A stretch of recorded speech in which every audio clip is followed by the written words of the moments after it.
Britain, in the early 80s, had its fair share of social ills.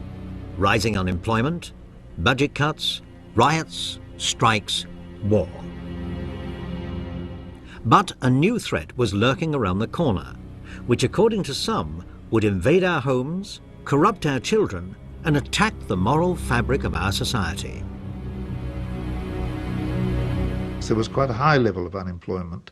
People made redundant from businesses that were closing down, factories that were shutting down, mines that were closing down, used very often their severance money to start up as a video shop. Anybody could do it. It didn't have any particular expertise. And so a large number of people that had never had anything to do with the film business were coming together, and the one was supplying the other. And it was huge, absolutely mammoth. The growth was 1,000% overnight.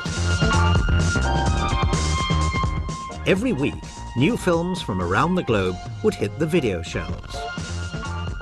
New labels rapidly emerged to meet the growing demand for home entertainment. People were coming in with briefcases full of cash. They want to open a video store, 20,000, 10,000, whatever it was. You give me films. Because whatever we had at that time, people were renting. We were doing so well at the beginning, we were charging £50 per head membership. The members of the public like any type of film there was at the time, and I was doing very well. Don't know what type of film it was, whether it was a horror, action, comedy, children or what. It all went very well. Britain is in the forefront of the video revolution. We have more video recorders per person than any other country in the world. More movies are now seen on video than in the cinema. And this transformed the way in which the British public got access to filmed entertainment. Until that time, the only films they saw were those that had been accepted and subject to voluntary censorship in the cinemas, or which they saw having been televised by the BBC or one or other of the ITV companies. The majors weren't particularly in it at that point. I mean, when I first started, there were 20 films from Warner Brothers and CIC at about 20. And it took a long time for them to adjust to it. And now all of a sudden those, if I use the term responsible distributors, found themselves in competition with others, small-time people very often, with limited resources, most of them not British, who had made, for various reasons, films of a much more extreme nature and who were only too keen to find a British market for them.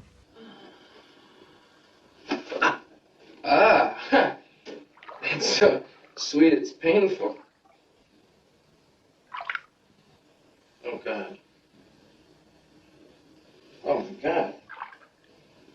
People were actually looking for something that they had never seen. I mean, the only horror films that they were actually seeing in cinemas was like the Draculas and very, very mild type of Christopher Lee or Vincent Price type of movies.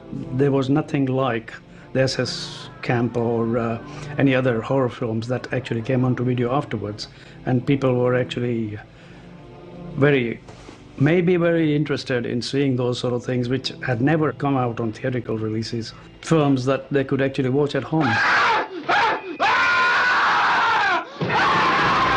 As far as the industry was concerned, video was a publishing medium, and therefore not subject to the censorship regulations of theatrical exhibition. The idea of people being able to rent or buy videos which they could show in the home, totally outside any of the arrangements that, for instance, restricted what people could see at the cinema, was, to some people, a rather shocking thing.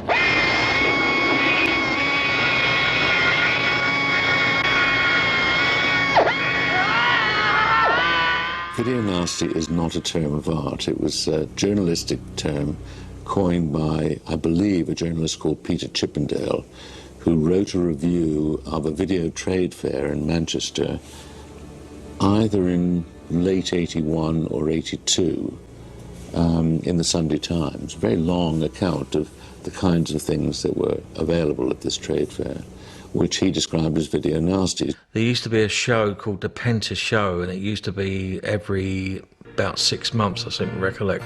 It was like a great big bazaar. I remember going to see Mike Leigh, and he had zombie flesh eaters, and he took great pleasure in showing everybody the woman's face being dragged towards the shard of wood from the broken window, and what happens when it goes into the eye, which was cut for the X-film at the cinemas, but because there was no law, he said, we're going to put this out, the strong uncut version.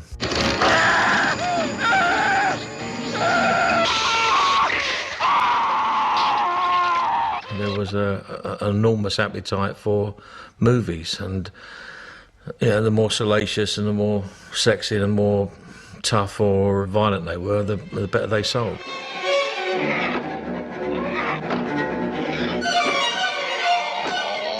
And The Evil Dead was such a hit. It was the biggest video hit of its time, of its year. I think it sold 50,000 copies in 1 year, which at sell-through, which was I think between 40 and 50 pounds at the time, was a £2 million grossing video. Video, as I say, boomed so big so quickly that when it was this sort of annoying little thing, sort of like, it was just like, oh, it will go away, oh, it's just, it doesn't matter, who cares, it's just a bunch of perverts. And suddenly when Evil Dead hit so big, and suddenly the cinema chain's going, whoa, what's happening here? Of the big distributors, their anxiety was that their image and the image of the industry that they felt they had created for what I call the orthodox mainstream material was going to be contaminated by being associated, literally, on the shelves of retailers. You would find Mary Poppins next to Texas Chainsaw Massacre, and the people who produced Mary Poppins weren't too happy with that juxtaposition. Without recognisable titles or big stars, the independents would rely on sensational packaging to attract the consumer. Well, in those days, I mean, it was a shock tactics to advertise the product. So the advertising was a bit over the top for a lot of the films. But when you've got a product and you wish to sell it, then you push it to the public. The famous packaging for Driller Killer, Cannibal Holocaust, SS Experiment Camp. SS Experiment Camp. I mean, I thought the sleeve was particularly innocuous, but, clearly people took offence to a woman being upside down crucifix type thing in bondage with Gestapo chaps obviously menacing. Like I say, I don't think anybody thought they weren't putting out video nasties, they were just putting out commercial movies. The video industry does have some blame to take here for mounting advertising campaigns which I think were absolutely inviting the moral busybodies to get busy. Mary Whitehouse, a tireless campaigner, formed the National Viewers and Listeners Association in 1963 and vowed to clean up television. By 1980, the association had 30,000 members. The video nasties would give Whitehouse a new crusade. Mary Whitehouse was one of the most astute and effective political organisers we've had in this country, actually. She was a brilliant organiser. Her skill was in articulating it and pointing it all in the same direction and hitting one target, which was violence and sex on videos. And it was an open target, an easy one to attack, and she did it brilliantly. The British public, the vast majority of whom, very understandably, don't know just how serious a threat, particularly to the young, the video nasties present. What was becoming clear was that the law simply wasn't coping with the mass explosion of the material that was available, much of which was extremely violent, extremely obscene, and the law just wasn't dealing with it.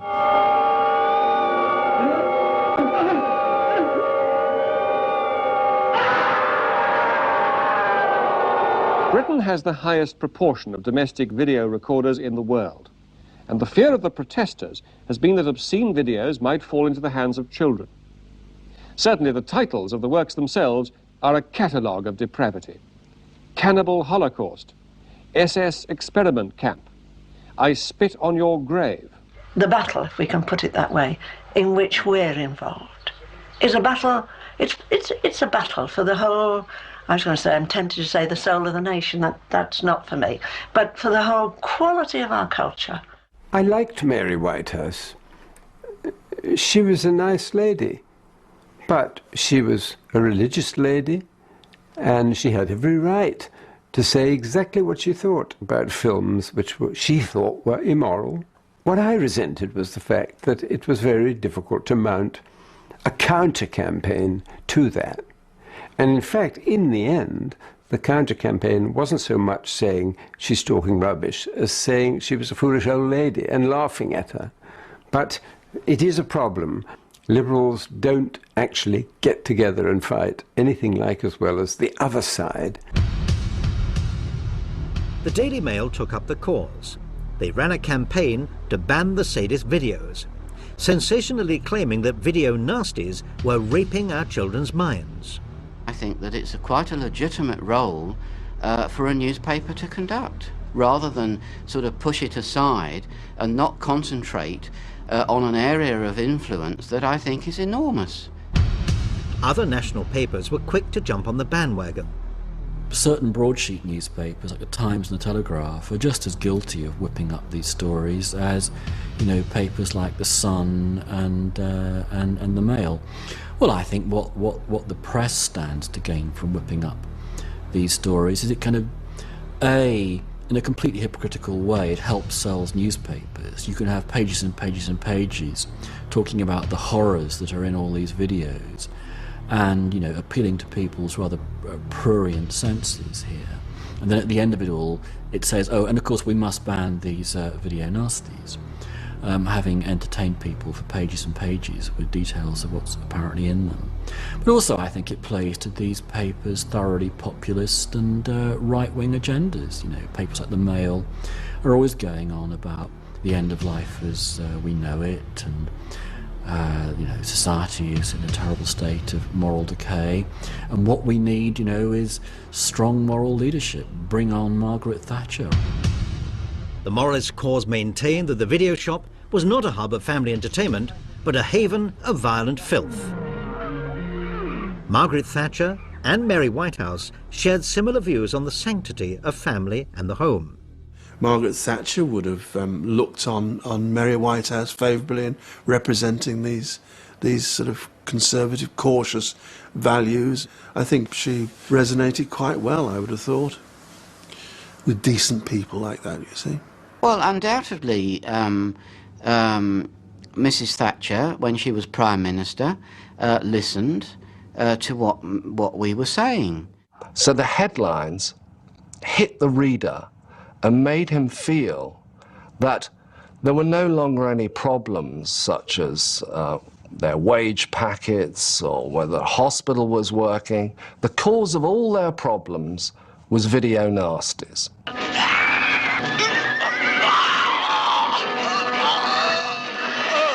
First of all, what is a video nasty? Difficult to define. They are being steadily classified, but it's any film, I mean, it happens to be on a video, but it's a film that includes violence, sadism, horror. You know the sort of horror films that we used to call horror aren't nearly as, they were mild compared with some of these. Things like Killer Driller, horrible titles they've got.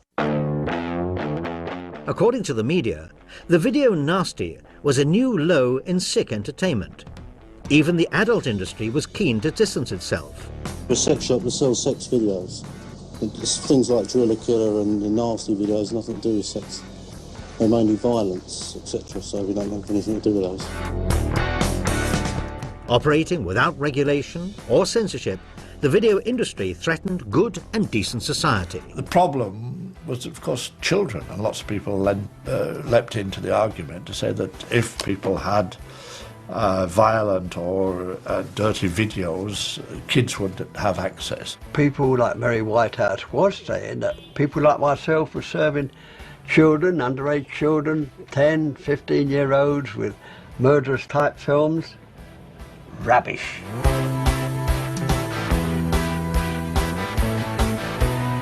It's almost as though the video nasty has replaced the Conjurer and the party games at parties. It's just stupid, really, the way people moan. It's not that scary. What about stuff like The Living Dead and zombie flesh eaters and all that sort of stuff? Nah, they're stupid. They're not realistic, are they? My mum don't really let me, but I watch them when she's not in.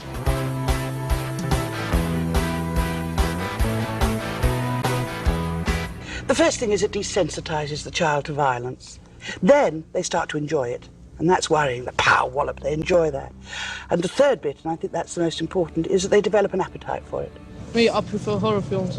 Why's that? Because they're more scarier. The adults' right to choose their own entertainment was of no concern to the moral crusaders. The purity of our children's minds was at stake. And I'm afraid, you know, people who say, but why shouldn't adults be able to see this kind of thing in their own home? I'm half tempted to say that people who make that kind of demand, knowing that children are likely to see it, aren't really themselves very mature and adult. And I had many confrontation with Mary Whitehouse once on television in regard to what she classified as video nasties. I mean, in my young days, I used to enjoy watching a good Western film, but it never made me ever want to go out and start scalping people. It is hard to conceive of images harming people. I think you can conceive of images upsetting people, or disturbing people, or arousing people, or even making them laugh. But the idea of images actually harming people, or through harming people, harming society, seems to me to be akin to the kind of medieval notion of witchcraft, I have to say.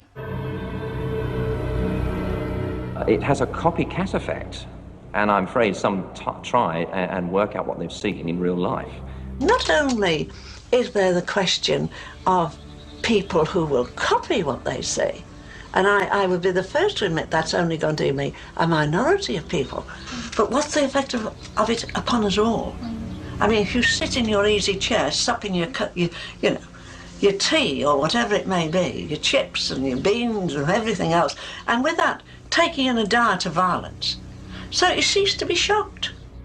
Then you had the legal profession, who were often using the excuse of exposure to video nasties, as they were becoming known, as the reason why their client had committed a particular crime. And judges often accepted that. And when these cases were reported, that added fuel to the fire. The problem is that there you have all this research, and not only research, common sense, which says that people do imitate what they see. That's what bringing up children is all about. I mean, she does quote, people saying that the evidence is overwhelming, that media violence causes harm and so on. But there is very little in it, indeed, that one could point to as being part of any sort of academic analysis. It's extremely unlikely that desensitization to watching violent films could be the cause of anyone going out and committing violence on the streets. Former Archbishop of Canterbury, Lord Coggan, who's just sat through some of the worst nasties himself, says he's appalled and warns parents. Watch very, very carefully, because the results on the life of the child and through that child later on society may be far greater than most of us think. You know, we have our own views, and there is a considerable amount of research on the effects of horror, whether it introduces nightmares or desensitizes or leads to imitation, and so on and so forth. But they were not important in the debate. It was simply, these are gross images from which we should protect our children. What have you watched? Zombies. Oh, what happens in that one? All the zombies running about and killing people and all blood splurting out of their heads. You see a lot of people getting their heads chopped off and slaughtered all over the place. She speared his head. She threw a spear through his head, and Didn't it frighten you? yes. Dad! Oh, George! Son! No! No! I have never seen a video nasty. I wouldn't. I have far too much. But how can you judge on a video nasty? Oh, Have you never easy. seen one? Look, if somebody tells me, as we get these reports in from Europe, from America, and from this country, that a particular video nasty contains that, and that, I actually don't need to see visually what I know is in that film. I mean, I still get, oh, well, have you seen it? Well, you know, how can you criticise anything you haven't seen? And then you say, well, yeah, I did actually see it. Oh, so it's okay for you to see it, but you want to stop everybody else seeing it. So we can't win either way. I've seen some parts of them because I've had to. I don't dwell on it because I think the imagery is pretty sickening. Answering that specific criticism, if you didn't see something, you can't criticise them. You know, does a doctor have to have cancer in order to diagnose cancer in a patient? Of course not. Increasing public concern about the proliferation of these kinds of videos has been fueled by a powerful press campaign. The police were urged to act, but what exactly was the crime being committed? I arrived in the Obscene Publications branch in 1981, and I think within a few months of me being there, we found that there was an explosion within the media from outside agencies telling us of certain videos that were coming into the country which were totally obscene. The Obscene Publications Act 1959 deemed any article obscene if it had a tendency to deprave and corrupt a significant portion of its intended audience. I led the campaign to bring films into the Obscene Publications Act because it's a test of harm, of harmful influence. It's not a test of what is offensive to the man in the Clapham omnibus, which we'd had before. And I don't think anything should be banned on grounds of offensiveness. It should only be banned on grounds of harm. Because obscenity is quite a difficult test. You know, how do you prove that something is depraved and is depraving and corrupting? It's quite difficult. From my point of view, I didn't know anything at all about videos. I don't think any of my staff, and I had 12 officers, knew anything about video. Driller Killer was one of the principal ones. I Spit on Your Grave, Cannibal Holocaust were three that are imprinted on my mind, that were the first three that were brought to my attention through the media. And as a result of that, we got copies, saw those copies, and I marched over to the Director of Public Prosecutions. The DPP's reaction was, I'm giving my authority for you to go to a court to apply for a warrant under the Obscene Publications Act. Police forces up and down the country could now seize any video which they thought may be obscene. With over 15,000 video shops in England alone, they had their work cut out. Surely we're talking about a tiny, tiny minority of sort of pornographic merchants, aren't we? We're not talking about ordinary traders and big companies. No, please, I'm not talking of pornography at all. In none of these videos is there any form of pornography. They only relate to violence. Consequently, police started to raid retailers and wholesalers and distributors alike, with no clear-cut definition of what they were looking for. There we are, we go down to Thorney MI, who were flabbergasted that the Obscene Publications branch of Scotland Yard come along. And I was known as Mr. Video Nasty with all these people there. Are otherwise respectable companies getting involved in this? Oh, yes, I'm afraid so. We have public companies involved in it. Major public companies? Yes, we have Thorney MI, Intervision. Good Lord, what... I feel every company was in a great dilemma as a result of my arrival. What do? Distributors and retailers had no more idea than the police which of their films were obscene. The Director of Public Prosecutions started issuing lists, but police enforcement varied from county to county, and titles would be added and dropped from the list without notice. The logical course of events should have been that the Director of Public Prosecution should have seen the films prior to release and then issued instructions to the police forces. But they didn't. The police who decided to prosecute the nasties weren't what the censors would call very film literate. They didn't actually know much about movies. So various embarrassing cases came up. They confiscated Apocalypse Now, thinking that it was a nasty called Cannibal Apocalypse. They confiscated The Best Little Whorehouse in Texas, a rather anodyne musical. They also went after a film called The Big Red One, presumably thinking it was a pornographic film. In fact, it was a film from Sam Fuller about his old Second War battalion. After visiting my shop and taking 20 films from my library, I took myself and my wife to my home to see if I had any films at home of any special type. I was then taken down to the local police station and placed on bail, of all things, while they investigate my films. They took about 4,000 to 5,000 videos away, which was probably the entire products on the shelves at that point in time. So they didn't come looking for specifically, they just took everything and then took them away, and probably had parties to watch them. They took the 3 directors and the junior buyer, who was a teenager, and then came back threatening, saying that you could be charged under Section 2 and Section 3, which we subsequently were. This obviously was quite serious, because that carried fines of up to £20,000 and you could get up to 2 years in prison. Distributors and retailers alike were charged under the Obscene Publications Act and called to trial. Well, we were all very nervous at the time, because people were being sent down for a lot less.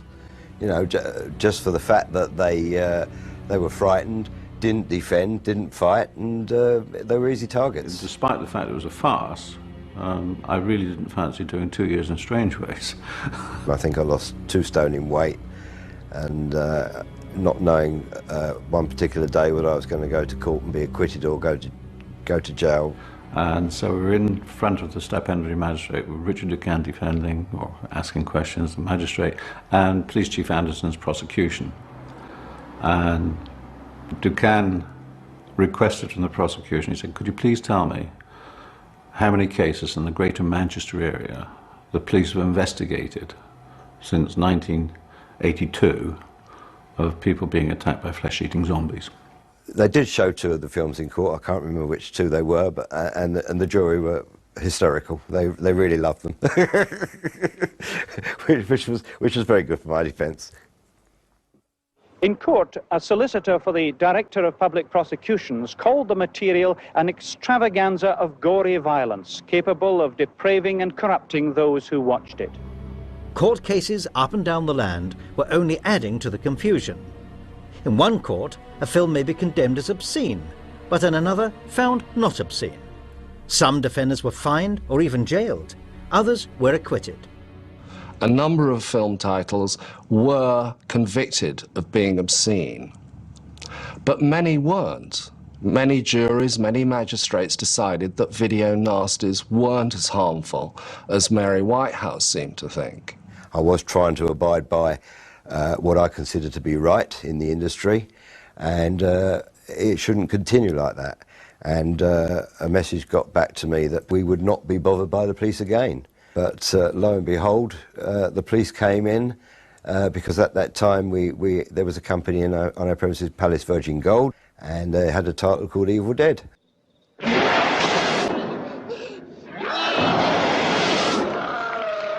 I think my partner Nick really put himself on the line by testifying for the film. We hired lawyers and we took it to court. We basically wanted for it to be tried with a judge and jury. Unfortunately for the government, the jury decided that Evil Dead wasn't guilty of obscenity. So the government's programme, its campaign against the nasties, was unravelling. Not all distributors were so lucky. David Hamilton Grant was a producer of soft porn, whose video label, World of Video 2000, released an Italian splatter movie, Nightmare. Grant retitled the film Nightmares in a Damaged Brain and promoted it with a tasteful Guess the Weight of the Human Brain competition. Before long, the police paid him a visit. I was cross-examined by the prosecution. Who goes to watch these films? Why don't you think they're harmful? This scene in which something terrible happens, isn't that disgusting? Don't you find that obscene? And it's very difficult to say, look, there is violence in it, there is blood in it, but actually it's not particularly harmful to anybody. If you don't like to see masses of blood, you don't go to that sort of film. I can't remember it, but this is what I said. Not a classic, but well executed. Provoking the testy retort from the judge, which I can scarcely believe. So was the German invasion of Poland. Well, if you get judges like that, you do know you've reached the end of the line, really. Grant was sentenced to 18 months in jail for supplying obscene material for the purpose of gain. The David Hamilton Grant verdict increased the uncertainty and confusion within the industry, and measures would have to be taken to restore order. The DPP's list of banned nasties reached as high as 79 at one point, but ultimately settled at 39 in December 1985. Films by Dario Argento, Wes Craven, Abel Ferrara and Sam Raimi sat alongside the likes of the Gestapo's Last Orgy and Faces of Death. The filmmakers responsible for the depravity were not called upon to testify, but it was their work that was the cause of the hysteria. Non, je ne crois pas que ça soit acceptable qu'on interdise des films. Non les miens, bien sûr, les miens non plus, mais aucun film. Io ho molta stima per gli inglesi, per la loro democrazia, per la loro serietà. Beh, la censura non è democrazia, che sono tutti ragazzini, non ho capito, sono tutti stupidi. But you kind of know that there must be people that censor these things. There's certain things you're not supposed to show, and all sorts of mythologies are concocted to enforce that, you know, that this is going to be harmful to children, or this is, I don't know what, but I think it's really, there are certain truths that are so painful and ugly that people don't like them to be aired. Allora, Cannibal sì, è nato per colpa di mio figlio, perché guardavamo la televisione spesso in quel periodo e mio figlio, che allora aveva solo 7 anni, si lamentava del telegiornale delle 20, perché riportava sempre morti dei brigatisti rossi, era un periodo molto cruento. Io non ho voluto farne un film truculento proprio tanto per farlo, il film era dedicato a questi giornalisti che facevano questo tipo di scapoli. E io in fondo non è che volessi fare un film commerciale all'epoca, no, volevo fare un film vero, duro. Ho cercato di renderla abbastanza dura, come immagini assolutamente erano per i ragazzi. Erano forti, però la vita è forte, insomma. Non è... Dicevo, guarda, io non voglio ricorrere alla solita ipocrisia, no, del cinema di genere americano, in cui ad un certo punto vedi soltanto il coltello ma non vedi la ferita. Cioè, facciamo una cosa, se veramente dobbiamo percorrere questa strada, percorriamola fino in fondo, senza ipocrisie. One of the interesting things that film does is show kind of how sexuality can be perverted into violence, and it's ugly. It's horribly ugly. Era la prima volta, veramente, la primissima volta che la macchina da presa non fuggiva di fronte all'orrore, ma rimaneva lì a testimoniarlo, a guardarlo e a proporlo ovviamente al pubblico. I would hope that somebody would see that and say, oh my God, I hope I never ever do anything approaching that. Naturalmente la politica c'entra il 99% perché fa scena, no? Tutte queste imprese roboanti fanno scena. La politica deve essere veduta, deve essere letta, deve essere sentita. Se sta zitta, chi se ne accorge? Era il sistema che introdusse un governante inglese che si chiamava Margaret Thatcher. Introdusse lei questa censura così violenta contro i film. E la Thatcher, se è stata lei a pensare una cosa del genere, ha fatto violenza ai suoi nemici perché ha mandato a combattere gli inglesi dall'altra parte dell'America e non ha fatto ammazzare la gente, ne so violenze, la Thatcher. Allora è meglio il film mio o mandare una nave giù a sparare contro gli argentini? C'est que c'est tellement stupide. À quoi ça aide? À quoi ça arrange? Est-ce que c'est parce que c'est un puritanisme vieillot hérité du christianisme? Poi vado spessissimo in Inghilterra, meno male che non mi hanno mai chiesto il passaporto, se no c'era il pericolo che mi fermavano, mi arrestavano come autore di chissà che cosa. Scriverò all'ambasciata inglese.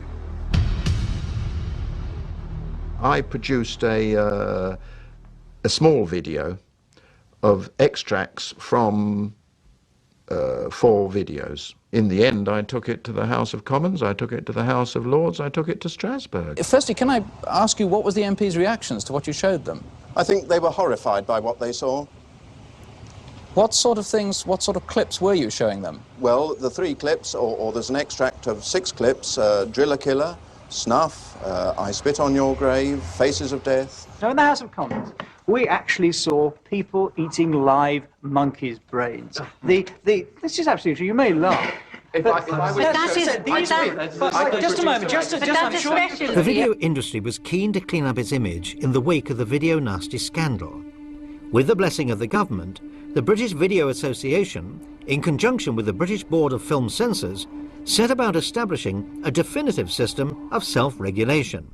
The government, through the Home Office and the then Home Secretary, were assuring us that they wanted us to succeed, that they applauded our efforts and were most reluctant to legislate in this area. They didn't want to be seen to be associated with statutory censorship. But with an election around the corner and the moralists still not satisfied, the industry could not be trusted to self-regulate.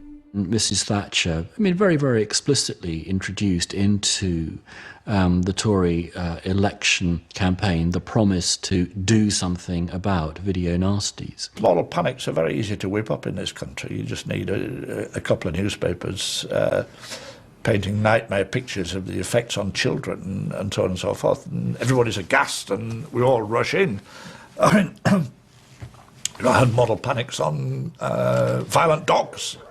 And it's always in that situation, when there is a model panic on, that bad legislation is passed because it's rushed through. We must legislate this, stop it. And they rush it through so quickly they make mistakes. Mary Whitehouse was keen to find a candidate from within the House to champion the cause. And so Mary said to Graham Bright, well, if you're elected, will you introduce a bill to deal with this problem? And so Graham Bright said publicly, yes, of course I will, Mrs. Whitehouse. Some people think that they're very much like the sort of Hammer horror movie that is sometimes shown on late-night television. But of course that's not the case. We're talking about scenes that are really horrific and leave nothing to the imagination. Mutilations of bodies, cannibalism, gang rape. That is what a video nasty is. Of course, the officials in the Home Office and the parliamentary draftsmen who were drawing up the bill, later to become an act, on behalf of Graham Bright, who was really a puppet in all of this. It was a Home Office who was really doing this behind the scenes and using Graham Bright as a vehicle for getting this thing onto the statute book. My bill is aimed at protecting children, because there is no doubt in my mind, having watched some of these, that we really must protect children from those things, and there's no doubt in the members' minds that came and watched that show yesterday. I believe that a young person seeing that could have their minds scarred for life. Bright's beliefs on the dangerous effects of video violence mirrored those of Mary Whitehouse and the moralists. The Parliamentary Group Video Inquiry was set up to look into the viewing habits of the nation's children. Both ex-MP Graham Bright and Research Director Clifford Hill declined to be interviewed for this documentary. Research is taking place, and it will show that these films not only affect young people, but I believe they affect adults as well. They asked me if I would direct a piece of research to discover the facts about what children actually are seeing in the home that would enable parliaments to give a rational debate to this subject. I would rather not discuss some of the weapons that the moralists used in order to achieve their ends. I would be getting into areas of possible defamation if I were to say what I know. I would just say that I found the methods used and some of the tools that they used. I could understand their objectives and the purity of their motives, but the means by which they achieved those objectives were, in my view, sometimes questionable. More than a third of all children under the age of 7 have seen a video nasty. That's one of the findings in a study of video violence published today by a group of MPs, peers and churchmen.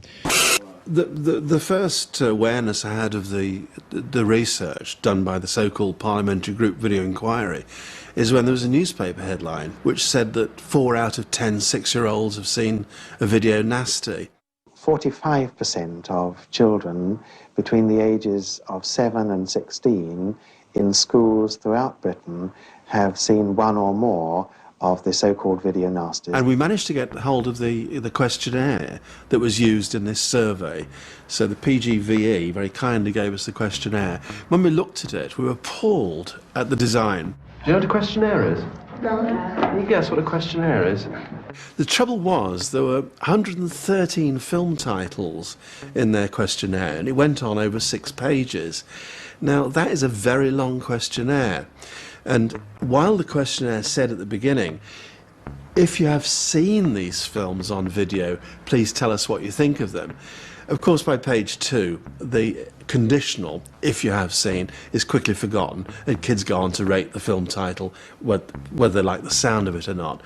So to demonstrate this, we went to, I think we had 4 classes in the end, of 11-year-olds, 11, 12-year-olds, and we gave them the parliamentary group video questionnaire with one important change. We took all of the video nasty titles out and put in the titles of films that didn't exist. There were things like Blood on the Teeth of the Vampire, and we then substituted these film titles in the original questionnaire and gave it to 11 and 12-year-olds. Now, lo and behold, over 2/3 of kids claim to see films which don't exist. What's the Hospital of Horrors like? It's a bit scary. What sort of film is it?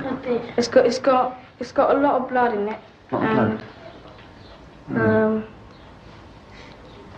I can't say much about it really. So we can see the claim that 4 out of 10 children have seen video nasties has to be seen in the context that, in fact, the majority of children are going to say they've seen these films because they like the sound of them. I don't think that it's a valid test to give them fake titles. I think that is a dishonest way of carrying out a piece of research. I believe our method was much better. We became very concerned then this evidence by the Parliamentary Group Video Inquiry was being used to push through a bill that seemed to be draconian in its legislation. It doesn't seem believable, yet every day this is what scores of Britain's school children are up to. But there was such a momentum then of government support behind the bright bill, so-called. The report itself certainly highlights that there is a very serious problem. Tonight, the parliamentary inquiry team said they were so worried about the effects of videos like these that they've called in several top psychiatrists to find out how much damage has already been done. The Bright Bill, if passed through Parliament, would ensure that videos released in Britain would have to be classified by a state-designated censor, who would have to give special consideration to the film being viewed in the home. Normally private members' bills disappear, 95% of them, nothing happens. But it was around Christmas that it became clear that the government was going to support this private members' bill. And as far as I was concerned, my main motivation was not really to start getting involved in too many judgmental issues about whether or not this material was damaging, but to provide a mechanism where experienced people, which would not include myself, would determine whether it was or whether it wasn't. Conservative members of Parliament, because we're talking now of Conservative government, were left under no doubt that they were expected to turn up and vote for it, even though it was a private member's bill. I can remember that Mrs. Thatcher, the then Prime Minister, actually broke off discussions with the then Canadian Prime Minister, Mr. Trudeau, which she was having at number 10, in order to come to the House and record her vote at one of the readings. The Prime Minister sat with other MPs in the Commons today to show the government's support for the new bill to clamp down on so-called video nasties. The bill's sponsor is now relieved that these measures seem certain to become law. Well, honestly, I'm absolutely delighted. I mean, the Prime Minister made it quite clear yesterday that she was behind the bill and that the government was behind the bill and that she wanted the bill to pass through the House as rapidly as possible. It was just worth nobody's while to oppose it.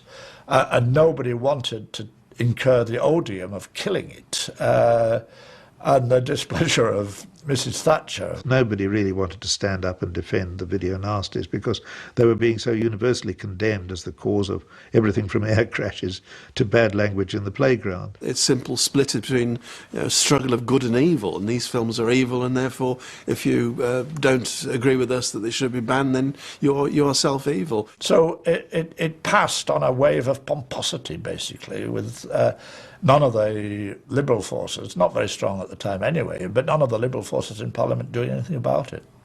Rubbish. The reason the bill went through committee was because everyone was cooperating. I never had to have a bill in the 11 years I was a minister guillotined.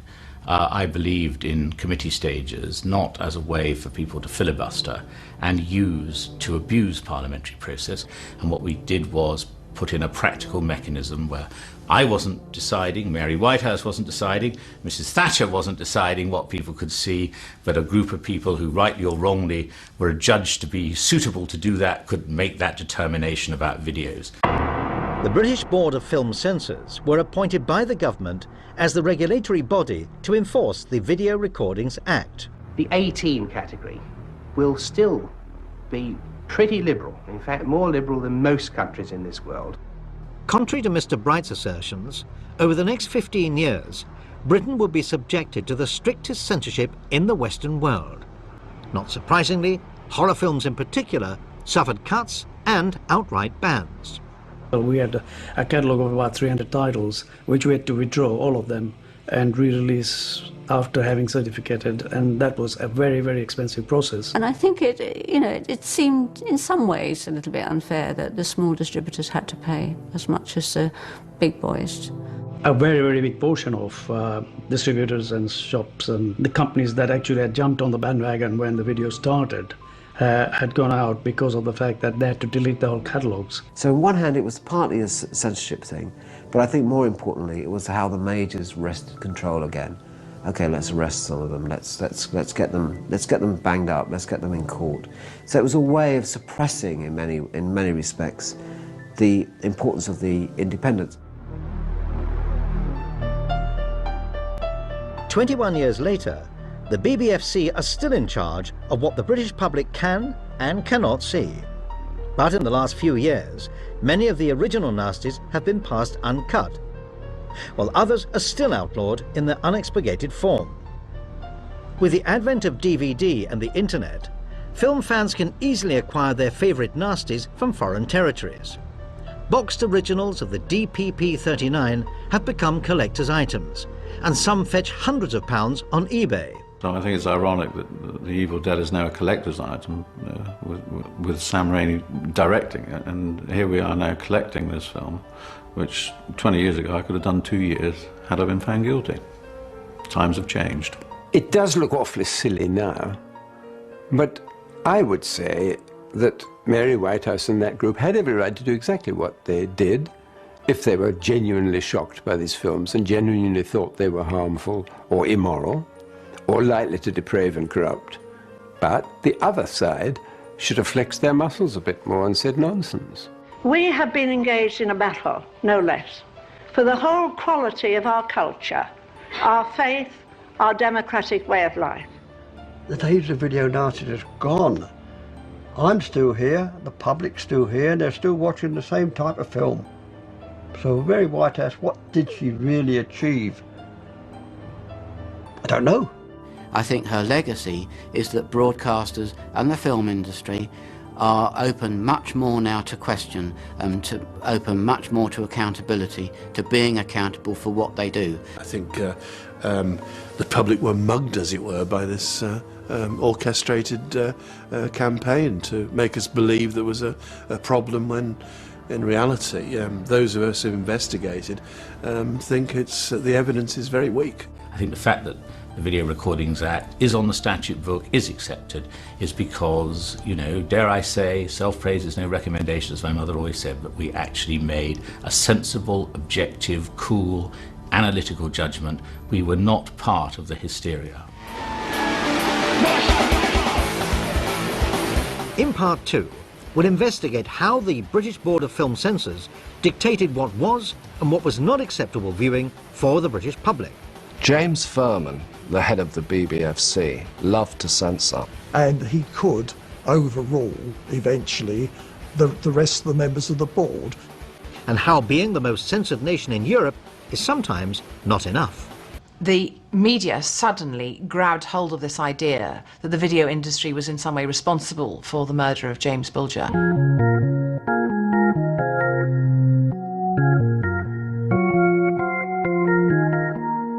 The British Board of Film Censors opened for business in 1912, and over the next 6 decades, they would classify and cut all filmed entertainment intended for exhibition to British audiences. But by the late 70s, cinema attendance was in decline, and as a consequence, the BBFC's income was at an all-time low. The board's relevance in the modern world will be further undermined by the advent of home video, which for a brief period had no formal censorship.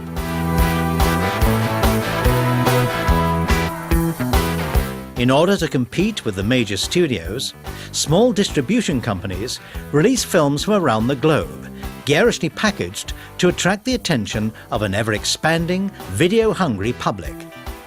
Films that were often quite salacious and would certainly never pass the censor for cinema exhibition filled the shelves of video shops up and down the land. But this period of unmoderated home entertainment will be short-lived.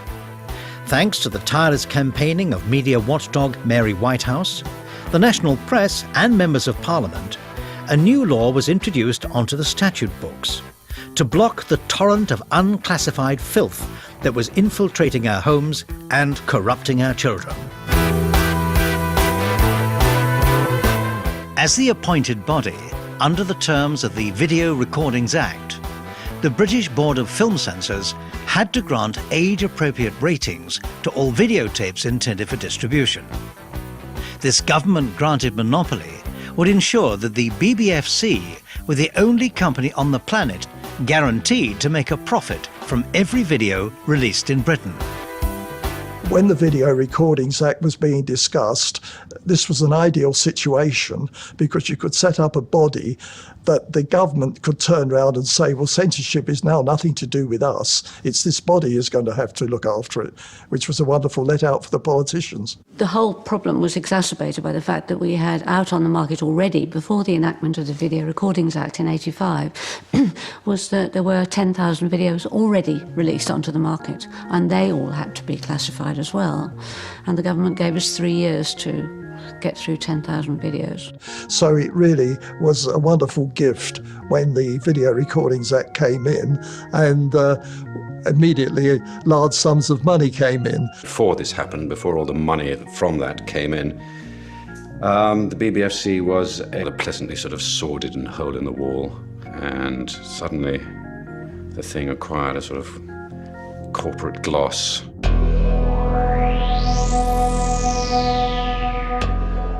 We would argue from time to time because they had to have their fees approved by the Home Office, and we would sometimes argue that they were exorbitant, that they were incurring unnecessary expense and making over-elaborate changes to their offices and things like that, which then had to be passed on in the form of fees.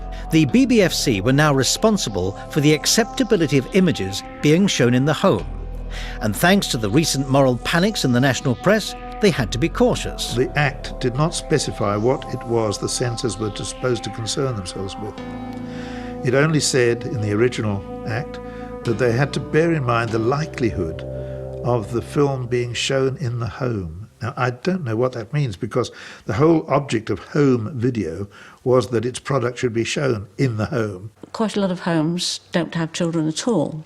So the balance then was between guaranteeing the freedom of those adults. I think there's about a third of the households in the country don't have children.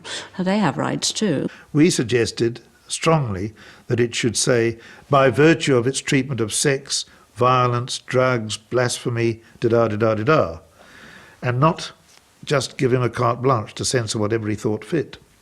And the government said, no, we can't have what they call the laundry list approach.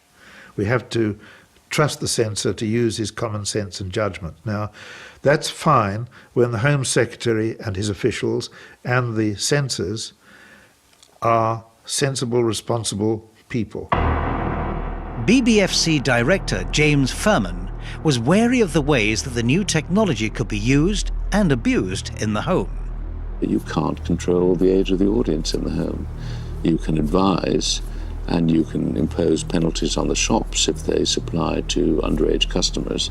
But once it gets into the home, it's in the hands of the parents, and some parents care and some don't. Also, some children are clever enough to outwit their parents. As the designated body, it was up to the censor to subjectively interpret the act. Pornography of violence is indulging in the physical process of wounds and wounding and mutilation and torture. And again, for kicks, for voyeuristic interest. And that is the problem with them, that they don't encourage compassion, they encourage detachment and enjoyment. I think James did genuinely believe, at least to begin with, that he was kind of holding back the floodgates, and then, you know, that we'd been allowed a glimpse of the terrors that could happen if you had unregulated video. And James saw it very much, I think, as his job to shut those floodgates again.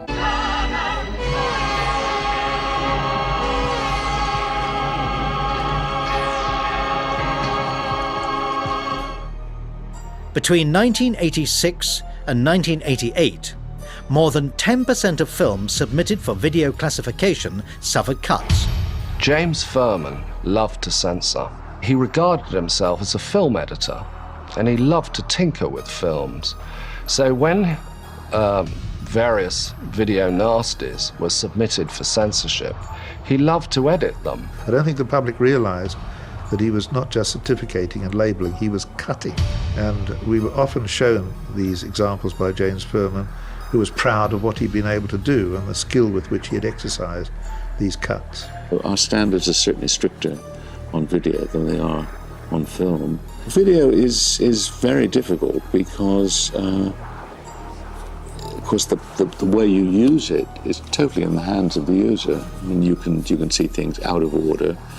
When we pass a film, we pass the film in context, as seen from beginning to end.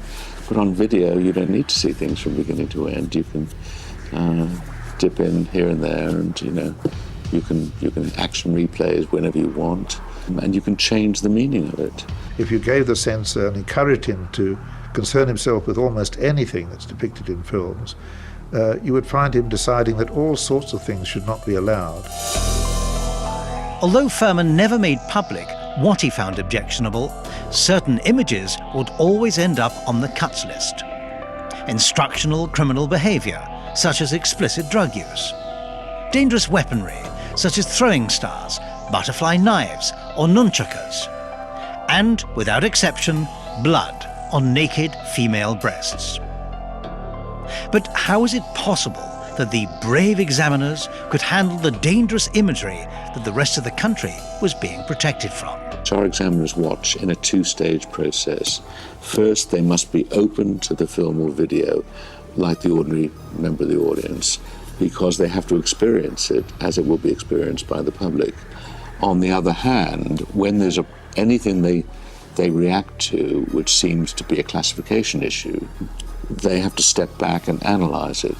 And so it's a double reaction. They're having the emotional reaction, and they're always analysing that. They're watching themselves. They're watching the way their solar plexus reacts. You have to see it all again on the small screen, pretending to yourself that you're watching it at home. I mean, fairly ludicrous, much of this, but that's what had to happen. They would be getting often rather good money for not spending very long on deciding that the you that they gave it on film should also apply on video. The subjective nature of the censorship process inevitably caused some heated debate within the board. And James Furman's opinions on that process would sometimes differ from the other members of the board. Well, James Furman was a very contradictory and rather ambiguous and I think very interesting figure.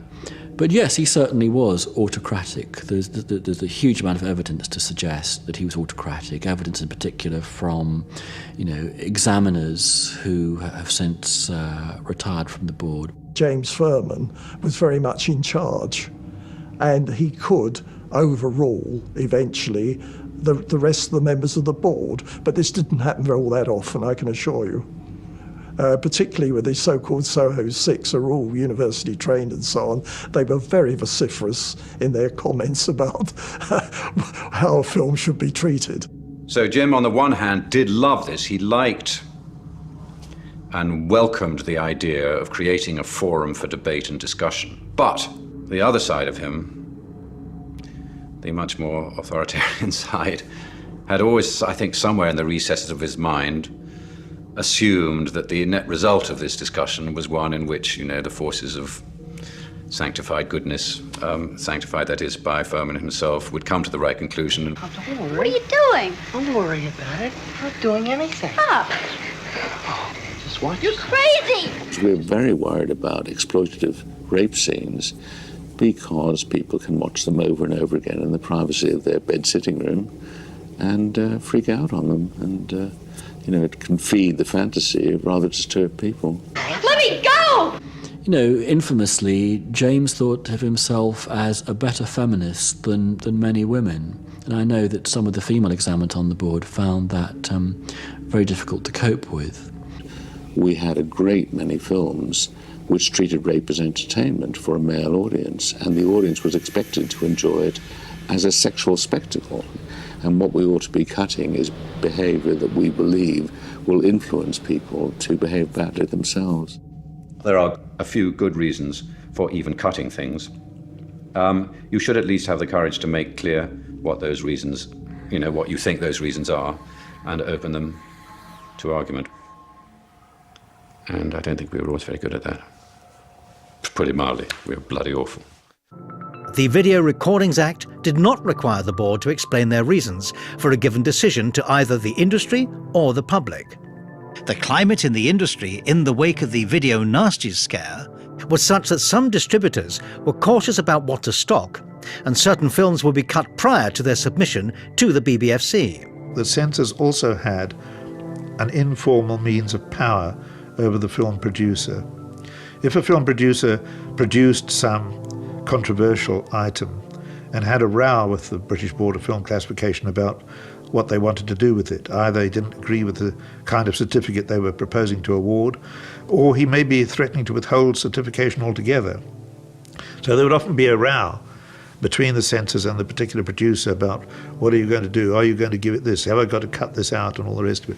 Now, if the censor felt peeved by this, when that chap came along to have another film certificated, they would say, oh, how unfortunate, you wanted to bring this out in time for Wimbledon or Christmas or something. What a pity, because there's no way we'll be able to get through to it by that time, I'm afraid. We've got a 3-month backlog. We're looking at Mary Poppins and we're looking at, and of course, this put tremendous pressure on this producer not to have rows with the censors and to bite his tongue and accept their decisions.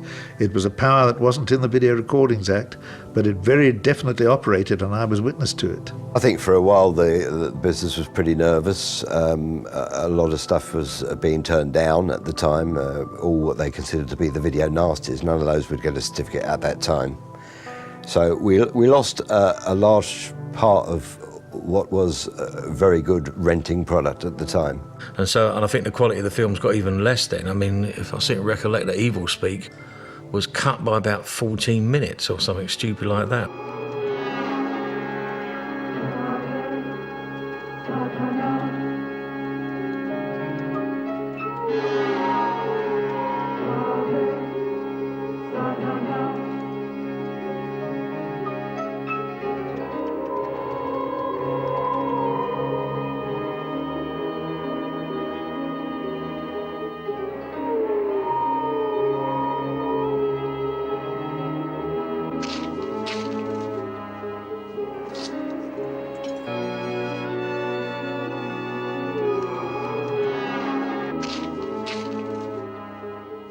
It wasn't just the video nasties which suffered cuts.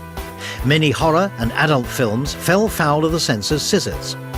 In fact, sex films became quite chaste in the wake of the act, exposing less of the naked human body than the average top-shelf magazine. I remember the very first one we had cut from the BBFC. I remember the line great, easily, like it was yesterday.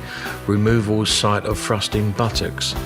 And we all had a good laugh about that, so we removed the throbbing bum on top of the woman, and and then put the movie out, whatever it was. I can't remember what it was, but I just think you had to move with the times. That was the law. Some relatively mainstream films became personal targets for Furman and would not be granted a certificate, even though they'd been widely available and never banned in the pre-VRA years. Most notably the Texas Chainsaw Massacre, Straw Dogs and The Exorcist. James Furman insisted it was likely to be very harmful to young girls who saw it. And when we did research on that, interestingly, we had a group of people who'd not seen the film before. We call them exorcist virgins, and a group of people who'd seen it before when they were younger and looked at their responses to it. And the people who'd seen the film before thought it was much more frightening than the people who hadn't seen it before. So by today's standards, The Exorcist is not such a frightening film. I think he genuinely felt that it was a very, very, very disturbing film for adolescents, and he felt it would be harmful if they were to see it. I don't think he was right.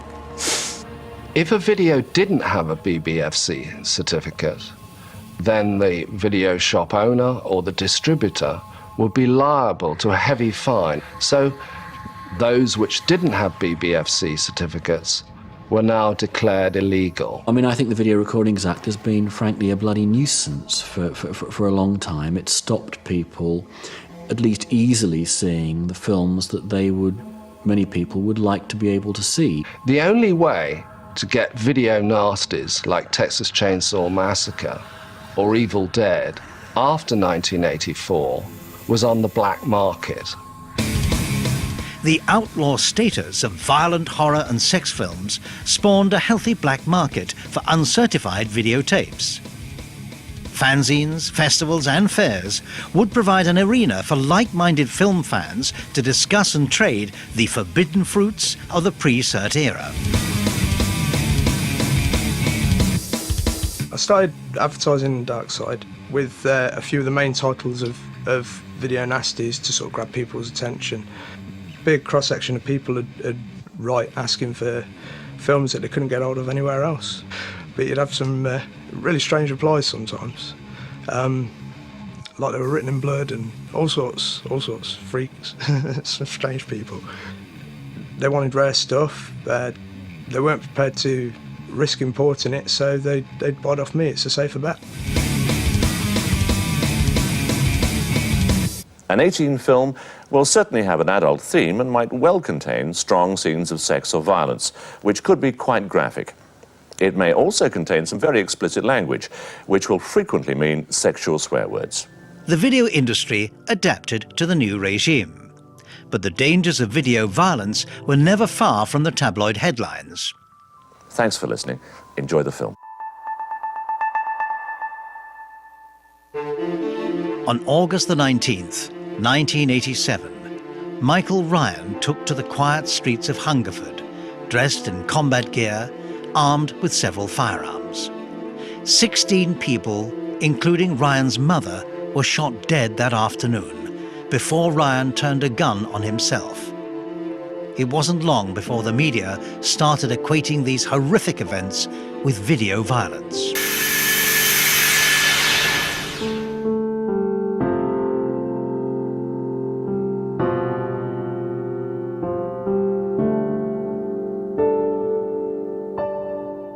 I don't happen to feel that what happened in Hungerford, and I don't happen to feel... It is disgraceful. Just what happened in Hungerford was as a result of violence on the screen. On your set? Michael Ryan was dressed like Rambo. Well, nobody knows that he was dressed like Rambo. Can I just... You mentioned Death Wish.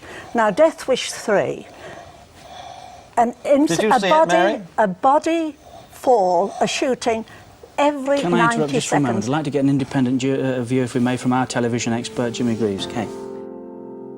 When Kate Adie did a Panorama special looking at cases where a film or a television programme had been claimed to affect someone such they'd gone out and committed a crime, of the 8 cases that were very clear-cut, that they said there was supposed to be strong evidence for, none of them stood up to close scrutiny, including that of Michael Ryan.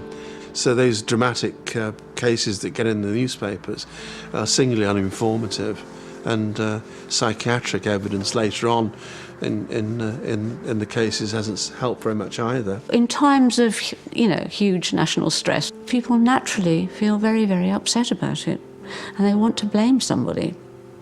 And they don't want to know that maybe one of these killers was just, not quite right in the head or whatever. They want to blame somebody. I think that's human nature. And so who can they blame? And video is the obvious scapegoat. When the Video Recordings Act first came onto the statute books, I don't think the notion of harm was actually mentioned in the Act itself. The notion of harm was lurking in the background in the BBFC's own guidelines and things. I think what happened was that the notion of harm became foregrounded and brought forward when the Video Recordings Act was amended in the wake of the murder of James Bulger. On February the 12th, 1993, 2-year-old James Bulger was kidnapped from a shopping centre in Merseyside. His body was later found beaten to death on a train track 2 miles away. It turned out he'd been murdered by 2 10-year-old boys. What initially coupled the Jamie Bulger case to the video scare was the footage of Jamie Bulger being led away from the shopping arcade by the 2 boys who eventually killed him. This was an image that reverberated amongst everybody. It was replayed constantly on the news, and as at the time was said, it enacted every mother's worst nightmare. The public were shocked by the case, and the media were quick to represent the national outrage. Shortly after I joined the British Video Association in November '93, the court case was in train, and I recall that probably a few weeks after I joined, the media suddenly grabbed hold of this idea that the video industry was in some way responsible for the murder of James Bulger. In his summing up, Lord Justice Morland, the judge presiding over the case, made the following statement. How it came about that 2 mentally normal boys, aged 10, of average intelligence, committed this crime is hard for me to comprehend. It is not for me to pass judgment on their upbringings, but I suspect that exposure to violent films may in part be an explanation. When we heard Justin Morland's comment, when I heard it on the news, I was gobsmacked. In the middle of drinking a cup of coffee and I nearly dropped it, because there had been nothing in the trial to suggest that the children had, in this terrible, terrible case, but that they had seen any videos. And of course, in any case, him saying that meant that the packs of wolves would be on us again. That got the media absolutely running with this story, and they searched and searched for a potential title that was responsible. They alighted on the Chucky video, the Child's Play 3, which was a Paramount title, which nobody had commented on before this. Somehow or other, to bring video into that seemed very wrong to me. And so this face of a demonic doll, Chucky, appeared on the front page of the paper, because there was, and the juxtaposition of Chucky and his face and these the still pictures of these 2 little boys and this little victim was appalling. And at a time when I think probably public sensitivity was very high, seemed to me to be almost criminal. And I know that the police who interviewed the 2 boys said that they were not really influenced by child play, because I don't think either of them had seen that. But nevertheless, what those boys did to Jamie Bulger's body, they could not have thought that up for themselves. They must have been subject to some external influence to have thought up what they did. And I understand that in one of the boys' homes, some of the really extreme videos were accessible to them, or to one of them anyway. That, I think, is a fact.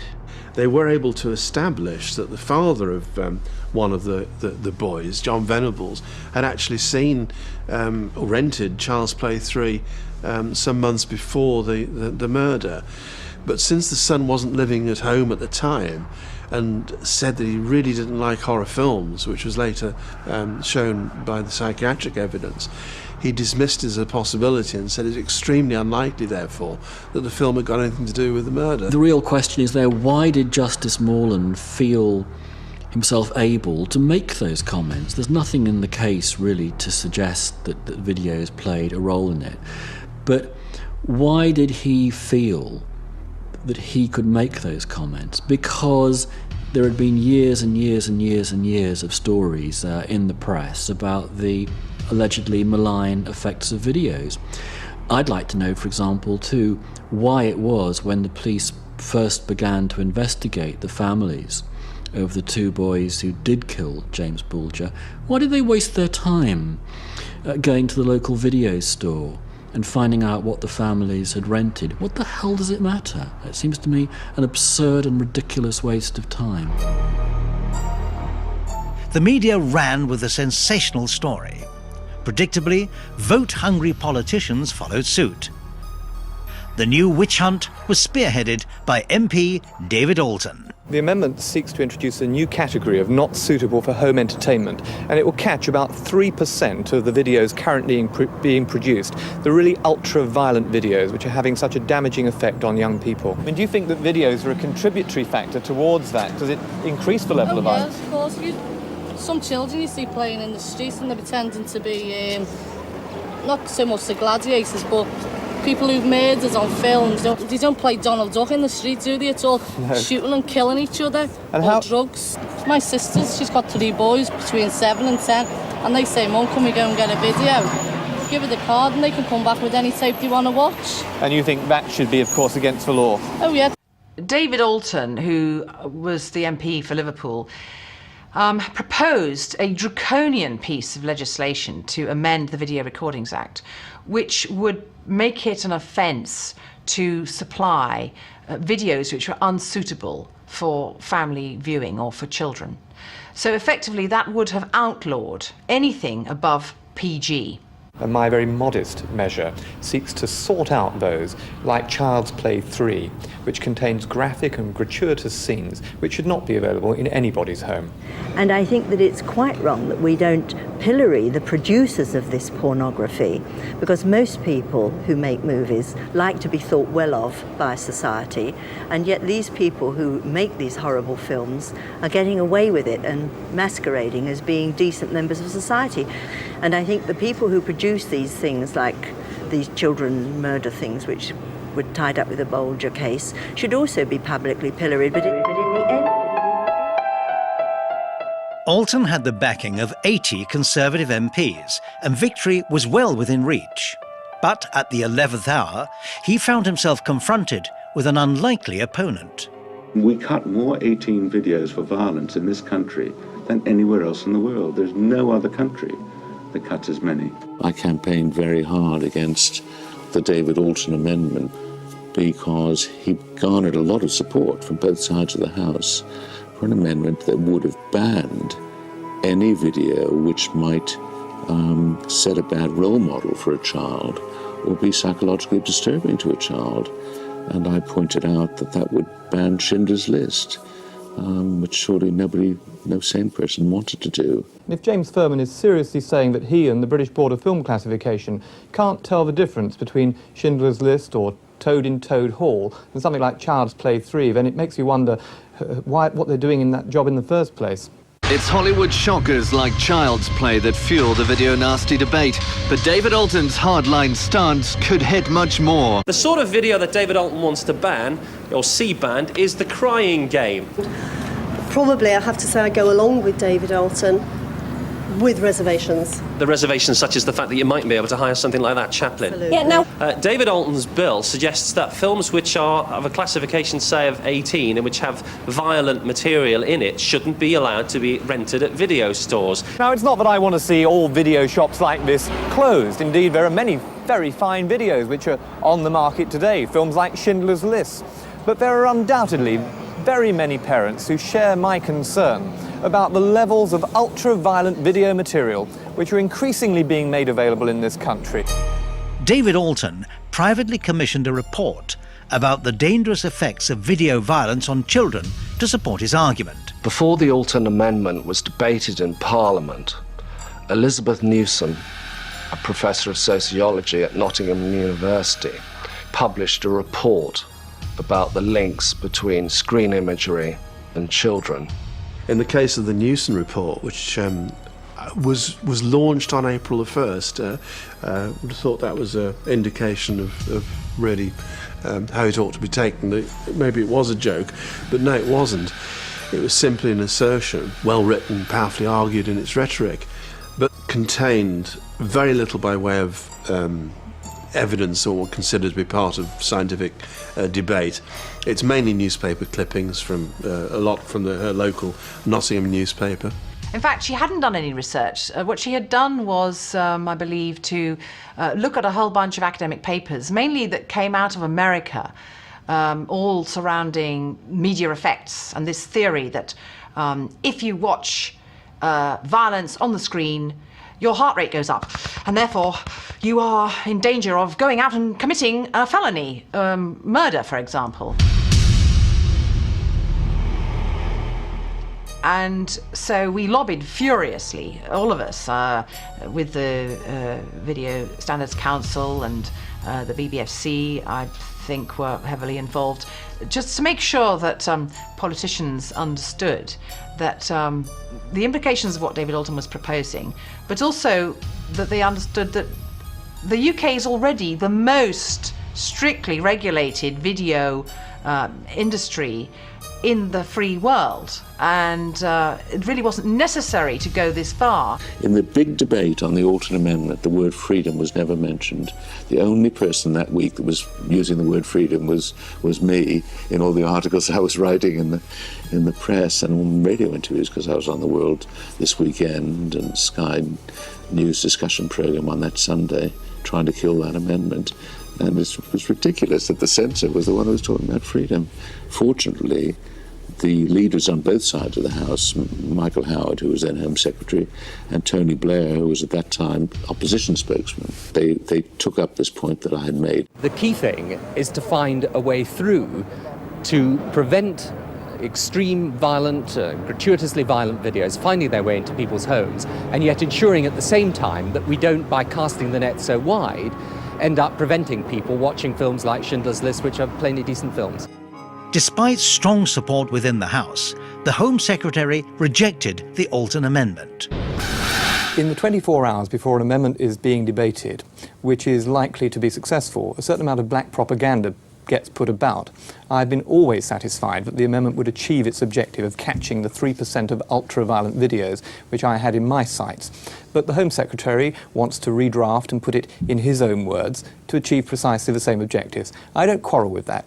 If we'd had the Alton Amendment, the industry would have been crushed, and it would have been impossible for filmmakers, whether in Hollywood or anywhere else in the world, Hollywood, Bollywood, UK, they couldn't have made any profit at all out of movies, because, as everybody knows, most of the income from a film is derived from the video exploitation. Dealers who flout these provisions by supplying videos to underage children, or videos which haven't been classified at all, face stringent penalties. The video industry is going to have to pay greater heed to the concerns of the public, and the board is going to have to not be afraid to be stricter. Amendments were made to the Video Recordings Act. Supply of an unclassified work now carried a penalty of up to 2 years' imprisonment and a fine of £20,000. Supply of a classified work to an underage person now carried a penalty of up to 6 months' imprisonment. So that's very, very stringent penalties for that. And one has to question whether they were fair in a way. I think whether they were just. An unclassified video, 2 years in prison, seems a lot, doesn't it? In the wake of the Bulger case, the Newson report, the Alton Amendment, and the apparent tightening up of the Video Recordings Act, because all of these things had put the question of so-called video nasties firmly back on the agenda, certain police forces in certain areas began getting busy again and raiding video shops and video dealers for so-called video nasties. But I mean, I think apart from that, one of the most shocking things that's happened over the years is the way in which the police, aided and abetted by training standards officers too, have frequently raided the homes of video collectors who've just been swapping videos amongst themselves. You know, if I was to give you a video, that apparently counts as distribution. And this has given these people, police and the training standards officers, carte blanche to batter down people's doors, seize their video collections, seize their recorders, have them up in court, all accompanied by ghastly stories in the local papers about these evil perverts. I was at home. There was a knock on the door, and there was 2 trading standards officers there and a police officer. They had a warrant to search the premises, and the trading standards officers were walking around like they'd just sort of hit heaven. They were just chucking the stuff into evidence bags, my video recorders, videotapes, everything video related. They took all my certified videos as well. They took home videos that I had, family videos. It then went to court, and there was 3 tapes that was actually given specimen charges for. They were Driller Killer, Faces of Death, and Violent Shit 2. I think they were just going for those titles because of the shock value and the media coverage about them. They sort of sensationalised it. Even in the court, they seemed to, the judge was saying like they take a very dim view on the fact that I was selling films with real life deaths in them, such as Driller Killer. They actually said that in the court, which I laughed at, and I was told off for that. They were trying to make an example of me, which I was really not too pleased about. But I suppose it's one of those disastrous routes someone can go down that in the end the only thing to do is bring back hanging for possession of an unclassified video. For the remainder of the 90s, stories would continue to appear in the press, equating video violence with the breakdown of society. James Furman would occasionally stand up for the rights of the country's viewers.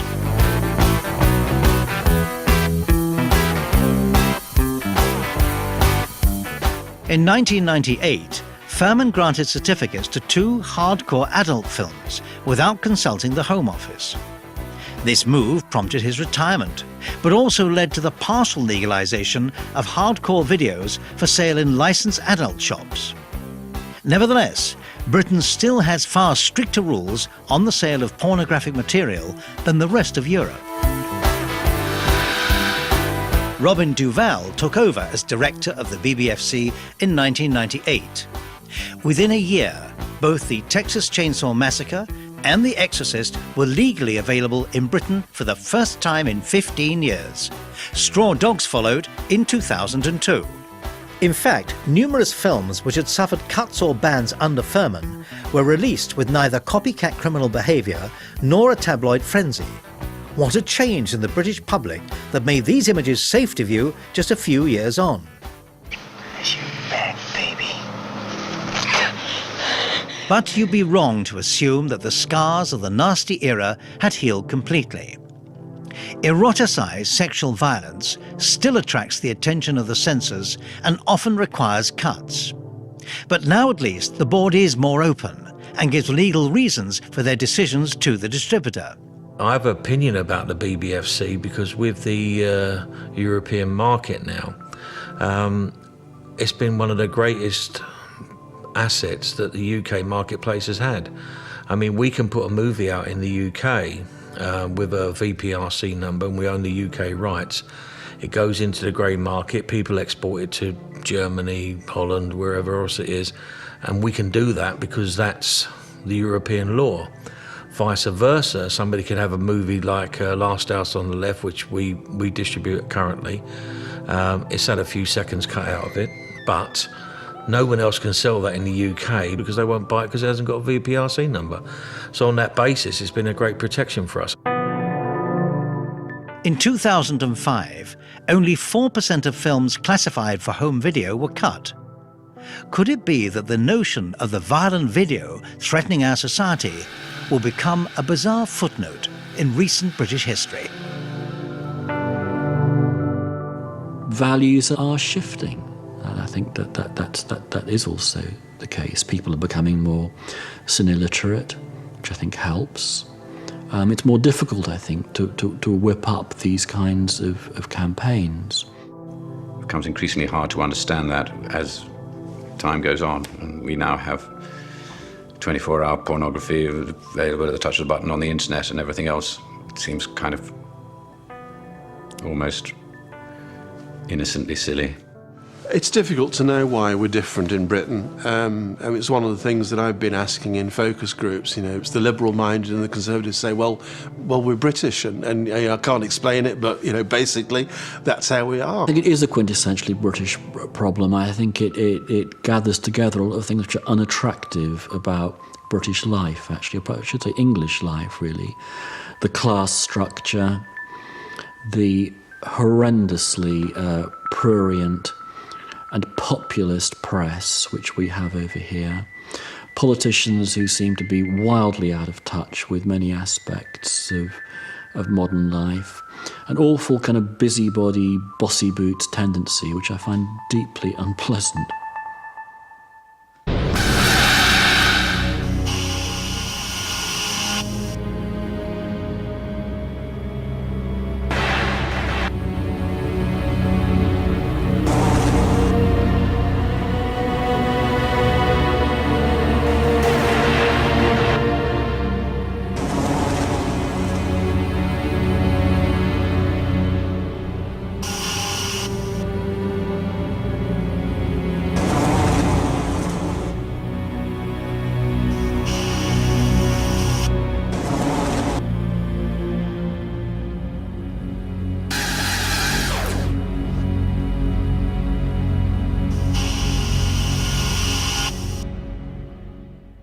Hello.